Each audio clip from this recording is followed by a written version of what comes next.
చంద్రబాబు గారికి, పవన్ కళ్యాణ్ గారికి, లోకేష్ గారికి వాళ్ళు కమర్షియల్ ప్లేన్స్లో ట్రావెల్ చేయరు కాబట్టి తెలియకపోవచ్చేమో అని చెప్తున్నాము.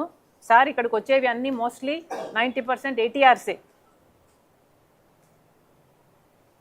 ముందు అది బాగు చేయండి. ముందు ఇక్కడున్న ఈ ఎయిర్పోర్ట్లో ఉన్న ప్లేన్స్ కండిషన్స్ని బాగు చేయండి. ఇప్పుడున్న ట్రాఫిక్కి, ఇప్పుడున్న ఫ్లై చేసే ట్రాఫిక్కి,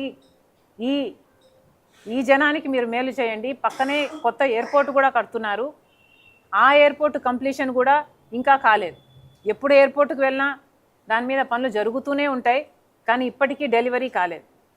ఏదైనా అవసరం ఉంటే ఇప్పుడు ఉన్న ఎయిర్పోర్టునే ఇంకొంచెం విస్తీర్ణం పెంచుకోవచ్చు, కానీ అదేదో పనికే రానట్టు, ఇప్పుడు అది అవసరమే లేనట్టు మళ్ళీ 5,000 ఎకరాలలో కొత్త ఎయిర్పోర్ట్ కడతామని చంద్రబాబు గారు అంటున్నారు. సబబేనా? ఇక 2,500 ఎకరాల్లో ఏమో స్పోర్ట్స్ సిటీ అట. పెద్ద పెద్ద ఒలింపిక్స్ కండక్ట్ చేసిన బీజింగు, లండను లాంటి సిటీస్లో కూడా ఈ ఒలింపిక్ స్టేడియం సైజులు చూస్తే 150 ఎకరాలను దాటలేదు. మనకెందుకండి 2,500 ఎకరాలు మన స్పోర్ట్స్ సిటీకి మనకు అవసరమా?